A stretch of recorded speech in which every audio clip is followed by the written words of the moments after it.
And we've seen that through many different examples, through this walk, man. Through this walk shows us that that the Most High is with us, man.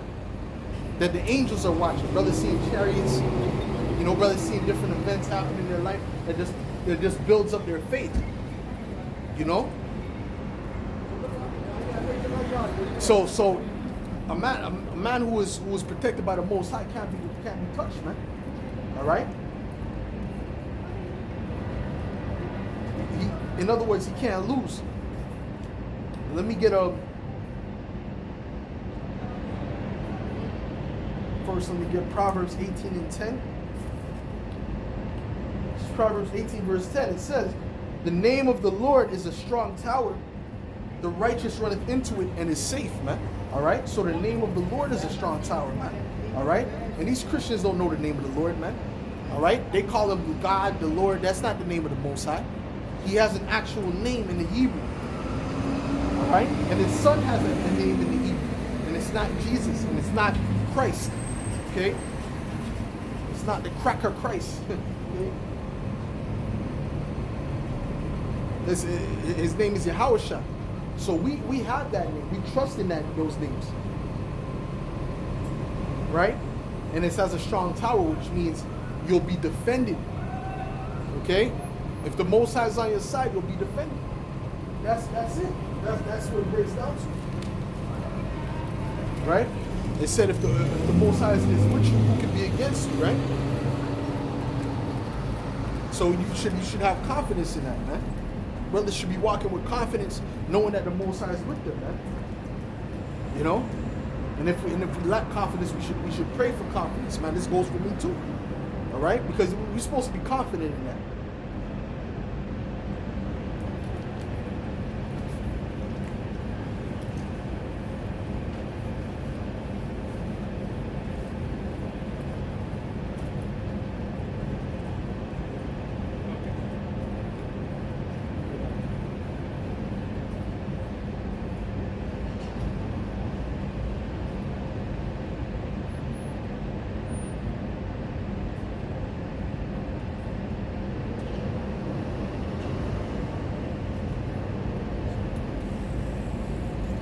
This is it's a good one. This is Psalms 56.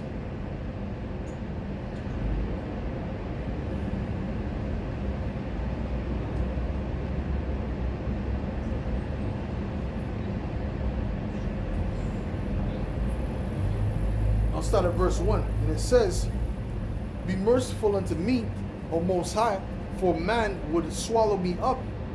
He fighting daily oppresseth me.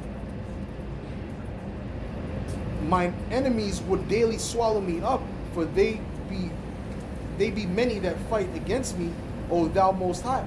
All right. So even though all these people might be against you, you see what I'm saying? The Most High is the one that will protect his men. You see, and that's the greatest power. It says, "What time I am afraid, I will trust in thee." So we're supposed to put our trust in Yahweh Shem Yahushua. You see? Just as Meshach and Abednego, right? They all put their trust in the Most High. And what happened? They went into the furnace, man. And the furnace was so hot that even the servants that opened the furnace to throw them in it died, man. Okay? That's how heavy and how hot that furnace was. He turned that up to past maximum heat. But guess what? The Most High brought them out of there, and their clothes didn't even smell of smoke, man. They weren't nothing. They didn't even have dust on them, man. All right, they didn't even have the smell of smoke on them. So that's power. And it says, "In the Most High I will praise His word. In the Most High I will put my trust. I will not fear what flesh can do unto me." So we're not supposed to fear what these men can do, man. What Esau can do, man. We ain't supposed to worry about that, man. We're supposed to trust in Yahweh Shem Yahushua. You see? And it says, "Every day they wrest my words. All their thoughts are against me for evil. They gather themselves together. They hide themselves. They mark my steps when they wait for my soul." shall they escape by iniquity? In thine anger cast down the people, O Most High. All right. So when you got people against you, just put up the curses to the Most High. Just put up them curses. You know, pray to Yahweh Shem Yahushua to put them curses on him, man. All right. Because the scripture says what? It says that it'd be better for them to tie a millstone around their neck and be cast into the bottom of the sea than to come against one of these little ones, man, that believeth on Yahweh Shem Yahushua. So they're in great danger, man. Okay? And then when you want to add insult to injury and put a curse on them, oh man. Right? They're gonna get their judgment. They're gonna get what's coming to them, man. They're gonna get that. They're gonna feel that curse. You see, if you're a man of the Lord. And it says,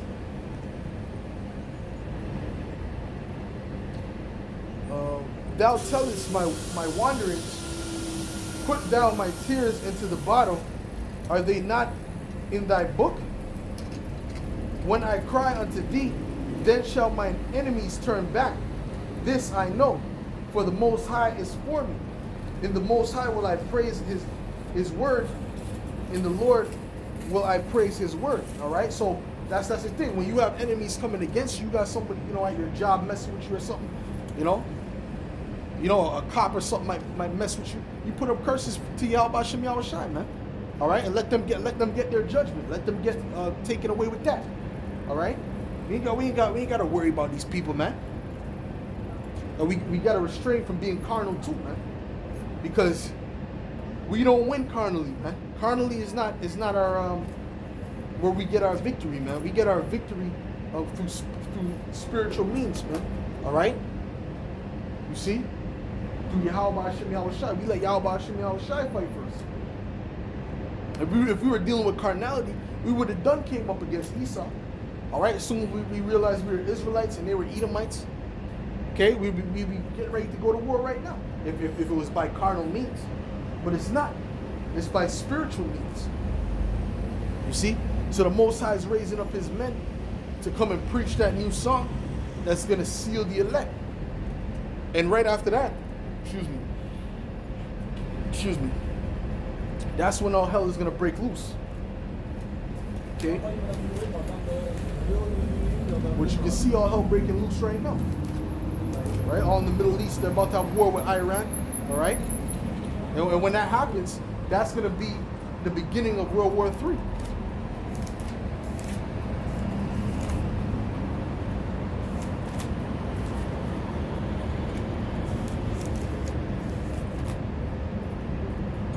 And it reads so like,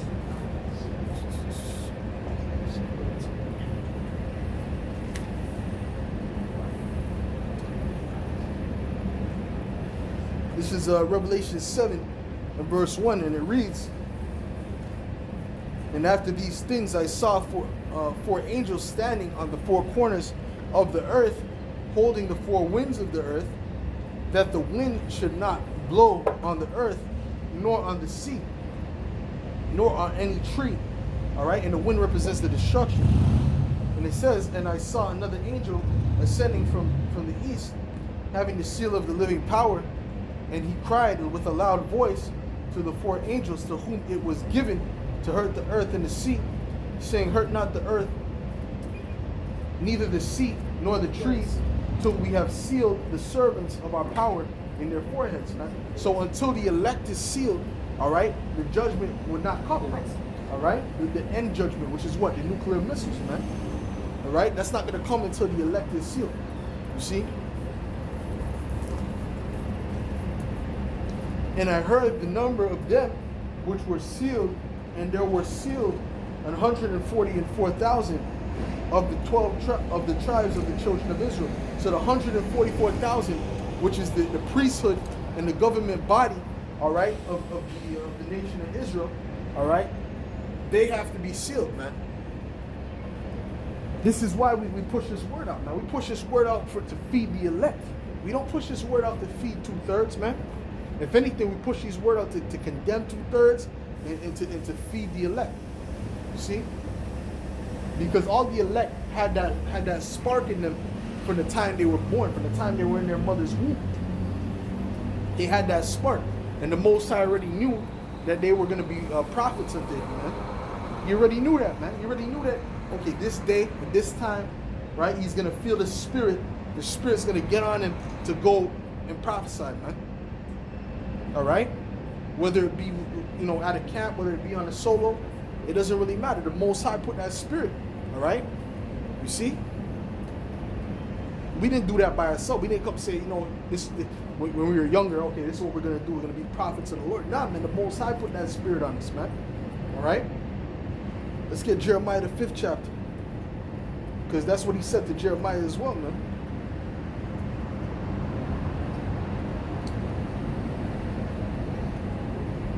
Jeremiah 5, Jeremiah 1 and 5, actually. Yeah, Jeremiah 1 and 5.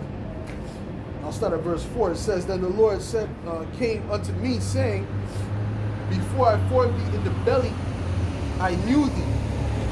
And before thou camest forth out of thy mother's womb, I sanctified thee. Which shows you what? That shows you a predestination, man. The Most High said he knew Jeremiah before he was in the womb, man. So he knew he was going to be a prophet. He knew he was going to be righteous before he did anything, man. All right? And so let me read that again. Before I formed thee in the belly, I knew thee. And before thou camest forth out of my womb, I sanctified thee, and I ordained thee a prophet unto the nations, man.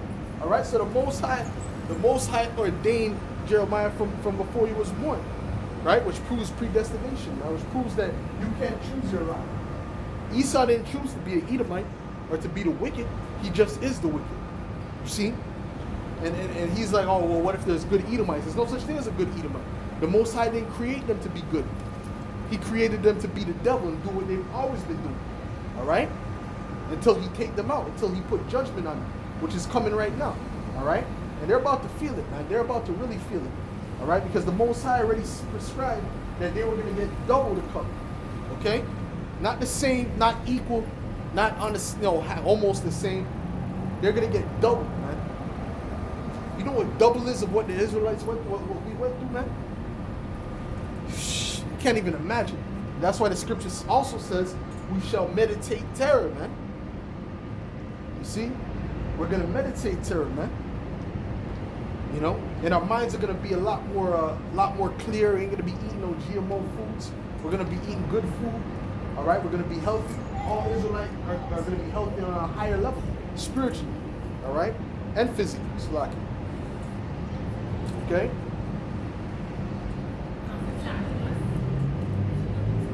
But you see, it's funny because it says that the Most High formed Jeremiah in the womb. It didn't say the woman formed Jeremiah in the womb. It said the Most High formed Jeremiah in the womb. Which shows you what? It's the Most High that's creating the baby from he's in the womb. How he's going to come out, how he's going to look. All right? Or how he or she's going to look. The Most High is forming that. But what does the so-called white man, the serpent, tell you, man? He says, no, it's not even a baby, it's a fetus. You see? That's the serpent, man. That's the same thing. That's the same thing that Eve got deceived by in the garden, man. It's the same rhetoric, the same type of talk.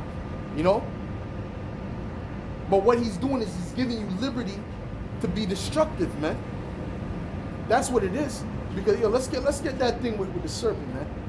Because when you listen to Esau speak, man, and the way he talks, man, you can tell that it's the same spirit as the serpent from the garden, man. Right? Let's get it. It says, and that wasn't an actual serpent. That was a man with serpent-like characteristics, man.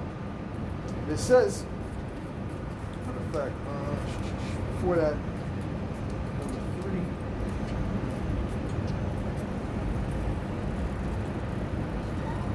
3. Okay, it says verse 3. This is Genesis 3:1.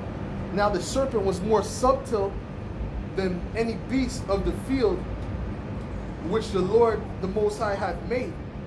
And he said unto the woman, Yea, hath the Most High said, Ye shall not eat of every tree of the garden? Right? So what he's saying, right, he's saying, did he say you're not supposed to eat of every tree of the garden? Right? And she said, and the woman said unto the serpent, We may eat of the trees of the garden, but of the fruit of the tree which is in the midst of the garden, the Most High has said, "Ye shall not eat, neither shall ye touch it, lest ye die." And the serpent said unto the woman, "Ye shall not surely die." Right? It's a bunch of gray areas, man. You see what I'm saying? That's what Esau comes with. He comes with them gray areas. Instead of giving you the direct, the straight skinny, he always comes with gray areas, man. Well, technically, it's this, That's how the so-called white man speaks. You see what I'm saying? So let's continue. And it says, "And the serpent said unto the woman, Ye shall not surely die, for the Most High doth know that in the day ye eat thereof, then your eyes shall be opened, and ye shall be as the Most High, knowing good and evil." All right? So Esau, what he does is he kind of basically mixes lies with truth, man. Which at the end of the day, that's lies. Okay?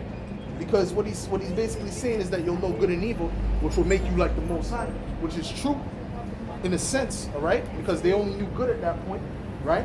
So when you switch it up and you say, "But you shall not surely die," that's a lie, because you will surely die, and they did surely die, because Adam and Eve were made to live forever, man. Okay? But when they took of that fruit, which was philosophies of the serpent, that's when men started to perish, man. Okay? So that shows you, it's the same type of language that Esau comes with, man. When he says, "No, you can, no problem. You can kill the baby at such and such weeks or such and such months because it's not really a baby," right? It's the same language, bro. Right? And these women are just being, since they're simple, they're just being deceived by the serpent, man. I'm speaking about the Israelite woman, man. Because you so-called black women, what the number one murderers of children, man. All right? You get the most abortions out of any other nation, man. When you look at the statistics, man. Mainly in America. Because they make sure they put that in your communities. They put that Planned Parenthood in your communities. Okay? That's just you getting deceived by the serpent again, man. All right? And this is why the Most High, he said what he said, man. That the woman shall serve her husband, because men are supposed to lead, man. Women are supposed to follow their men. All right. This is let's get Ecclesiastes still. Ecclesiastes and verse.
No, I think is it the Psalms? No, I don't think it's the Psalms.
can't seem to find that one. The scripture speaking about you made man upright, but they sought out many inventions.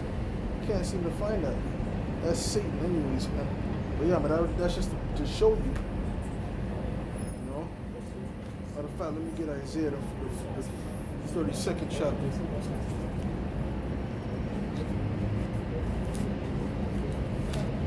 This is Isaiah 32. Isaiah 32.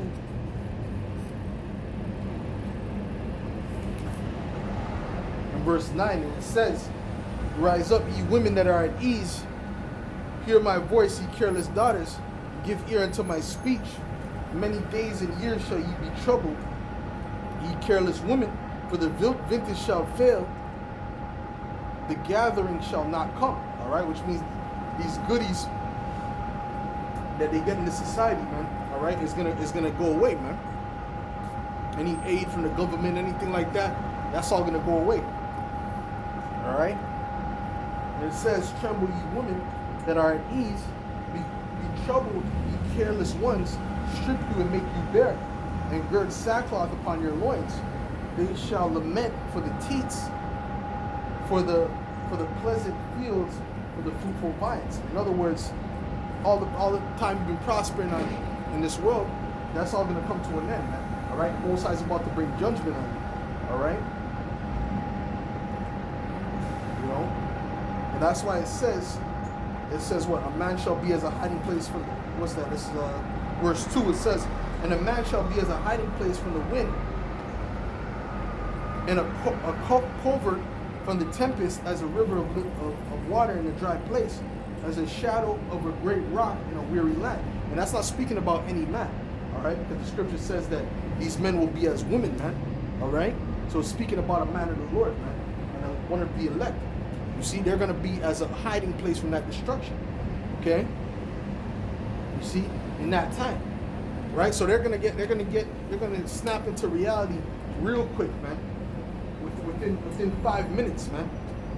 All right, all that feminism and all that crap is going to go out the window, man, within 5 minutes.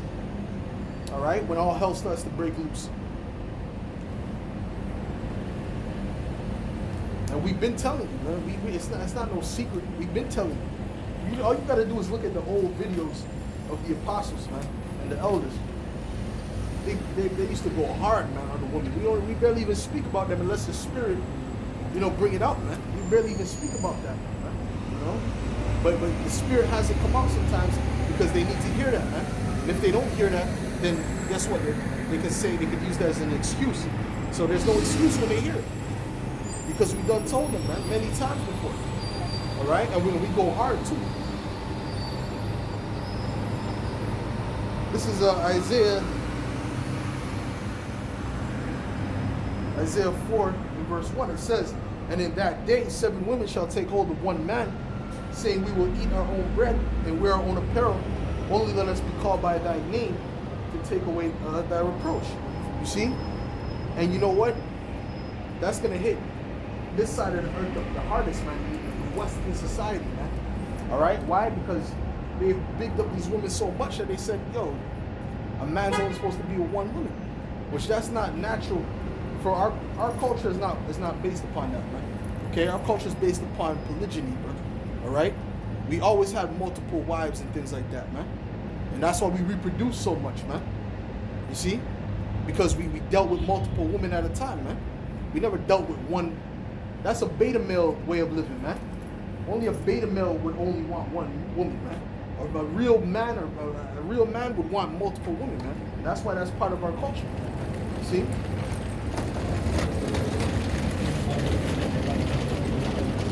Them of other societies, right? You got women of other societies. They're down with that when they're in their country. You see, but when they come over to this side, they lose their mind, right? They start to dress like sluts, jump from man to man, all right? Because Esau allows that shit in this society, man. We don't allow that in our society. That there's a strict policy against that, man. People get put to death, man. Heads fly for that, man. You see, to keep wickedness out. And that keeps them in line.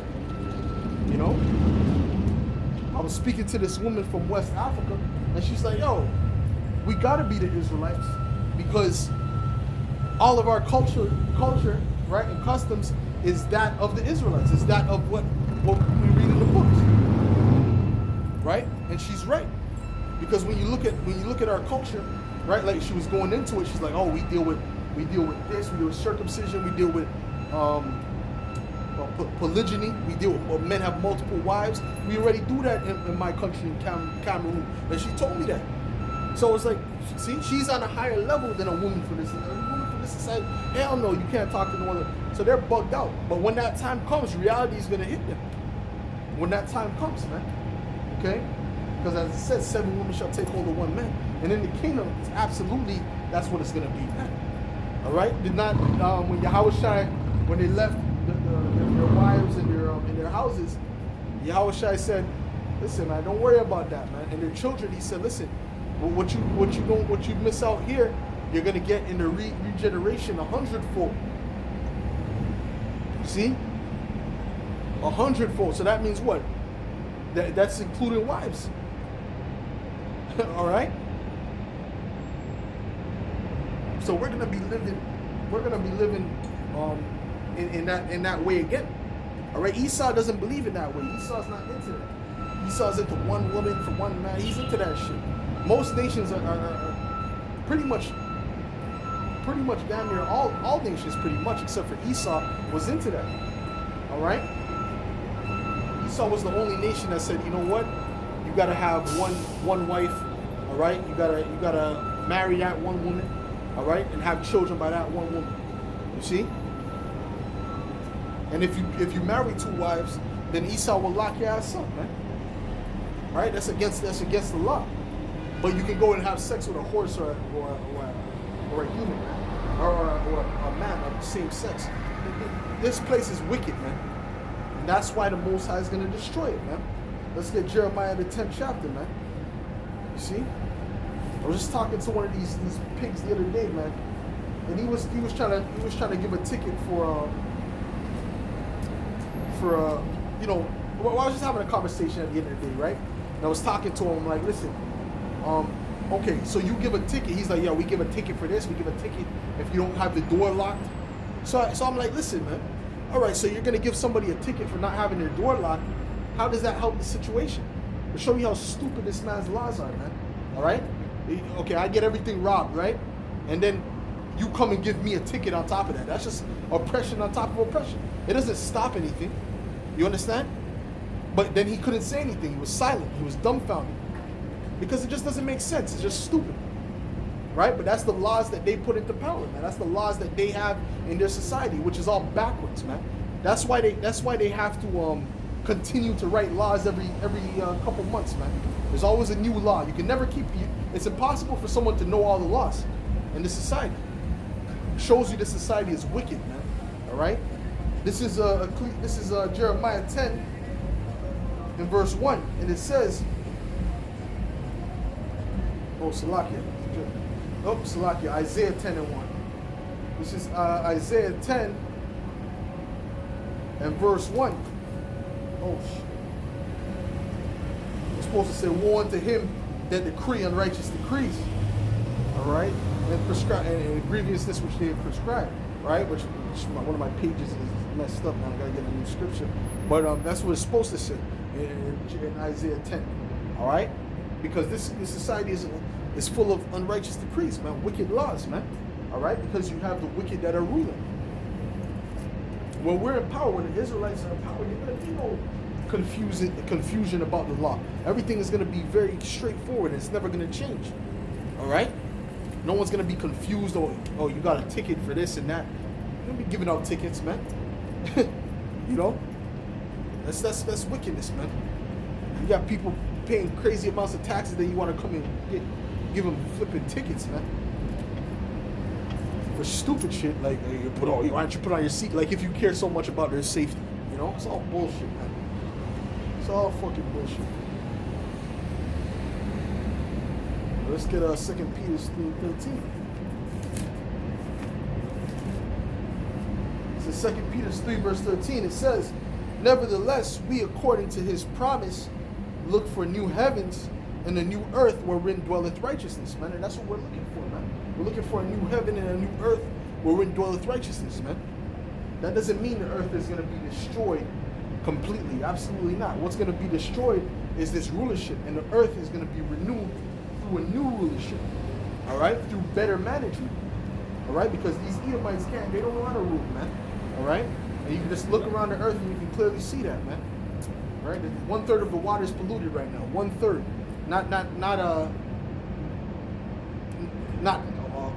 a quarter, not 1/10, 1/3 of the water. It's about 30 something percent of the water is polluted. So if you continue living under this man's rulership, under this man's management of the earth, what's going to happen? All the life forms are going to die off, man. All right. So this is made to be an example, man. All right, of how not to live. Okay, that's what the Most High put these Edomites in power for, to show you. Okay, this is what happened when wickedness flourishes on the earth. This is Job 9:24. Job 9:24, and it says,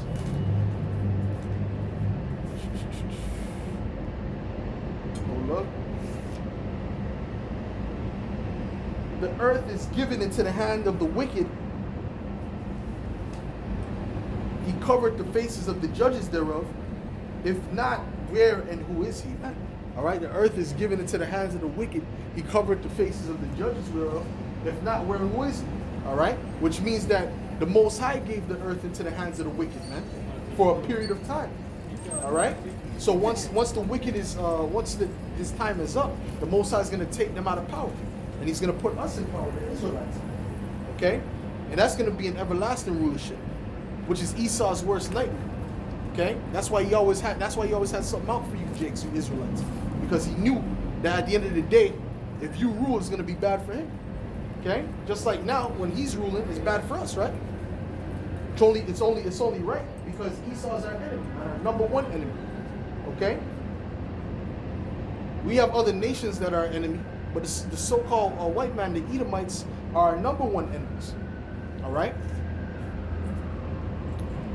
So when he's ruling, that's when we're in the worst condition.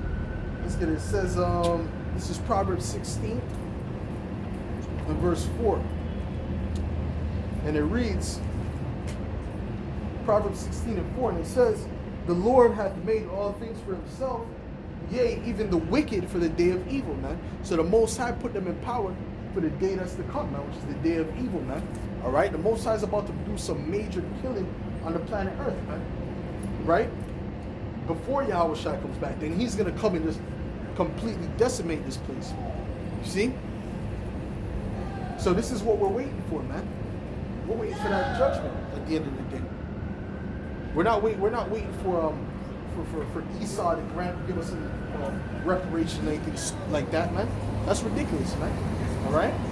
And for you Jakes to think that this devil's gonna give you something, man, there's something wrong with you, man. All right?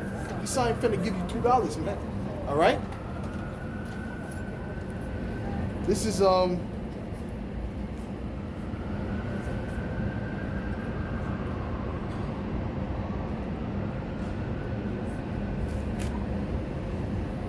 what's that? Isaiah 63.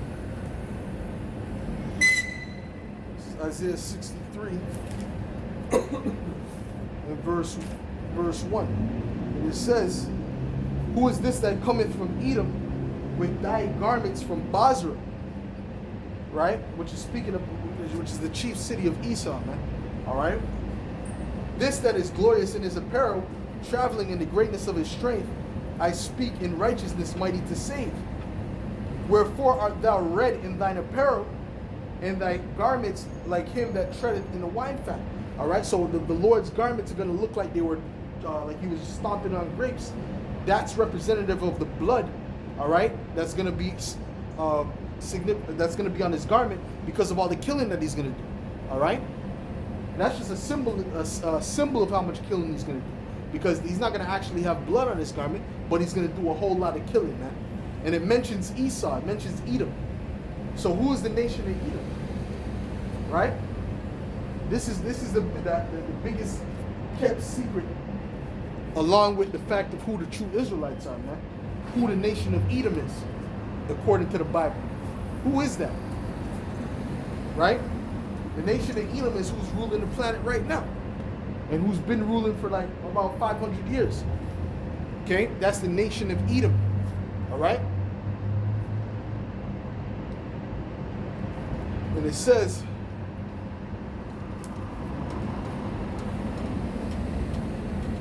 I have trodden the winepress alone, and of the people there was none with me.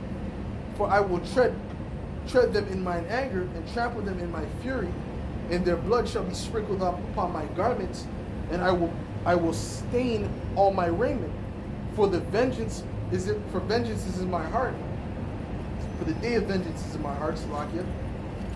And the year of my redeem is come, man. So Yahweh Shai is waiting for that day of vengeance, man. He's not playing around. All right, he's waiting for that day of vengeance. You see? And when it's time, man, Yahweh Shai is gonna really let loose, man. Yahweh Shai is gonna really start doing. As soon as they see Yahweh Shai, they're gonna feel the power and tremble, man. As soon as they see it, all right, because he's coming with that great power, that power, man, power you can't even put into words, man.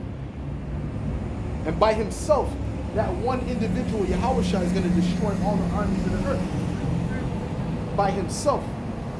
Come on, man. You guys, some of you guys think you guys are bad, man. Wait till Yahweh Shai come back, man. And we'll see how serious you are back at that point. Okay? And the fact is that he mentions Esau, man.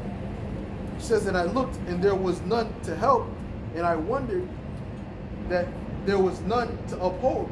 Therefore my own arm brought salvation unto me, and my fury it upheld me.